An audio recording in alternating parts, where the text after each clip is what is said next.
అగ్ని ప్రమాదం 25కు పెరిగిన మృతుల సంఖ్య. గోవాలోని ఓ నైట్ క్లబ్లో జరిగిన భారీ అగ్ని ప్రమాదంలో 25 మంది మరణించారు. అర్పోరా ప్రాంతంలోని బీచ్ నైట్ క్లబ్లో సిలిండర్ పేలడంతో భారీ మంటలు చెలరేగాయి.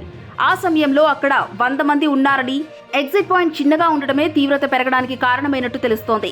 3 సజీవ దహనం కాగా మిగతా వారు ఊపిరాడక చనిపోయారు. ఈ ఘటనపై రాష్ట్రపతి ద్రౌపది ముర్ము, ప్రధాని మోదీ తీవ్ర దిగ్భ్రాంతిని వ్యక్తం చేశారు.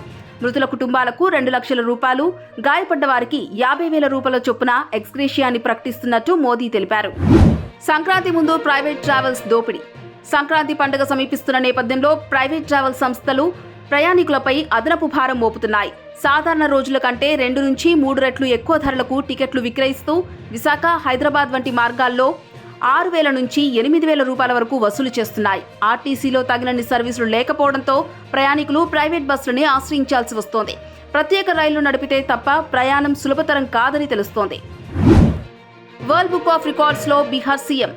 బీహార్ ముఖ్యమంత్రిగా 10వ విడత ప్రమాణం చేసిన నితీష్ కుమార్కు డిసెంబర్ 5న లండన్కు చెందిన వరల్డ్ బుక్ ఆఫ్ రికార్డ్స్ గుర్తింపు లభించింది. జేడీయూ జాతీయ కార్యనిర్వాహక అధ్యక్షుడు సంజయ్ ఝా ఈ విషయాన్ని ప్రకటించారు. నితీష్ అసాధారణమైన మైలురాయిని చేరుకోవడానికి లభించిన ఈ గుర్తింపు అభినందన గర్వకారణమని, దేశ ప్రజాస్వామ్య ప్రయాణంలో ఇది అరుదైన ప్రత్యేకత అని ఆయన పేర్కొన్నారు. తెలంగాణలో పెరిగిన చలి, ఎల్లో అలర్ట్. తెలంగాణలో చలిపులి పంజా విసురుతోంది. రోజురోజుకు చలి తీవ్రత పెరుగుతోంది. వచ్చే 3 రోజులు రాష్ట్రంలో కనిష్ట ఉష్ణోగ్రతలు నమోదయ్యే అవకాశం ఉందని హైదరాబాద్ వాతావరణ కేంద్రం తెలిపింది. సాధారణం కంటే 2 నుంచి 3 డిగ్రీలు తక్కువగా నమోదయ్యే ఛాన్స్ ఉన్నట్టు పేర్కొంది.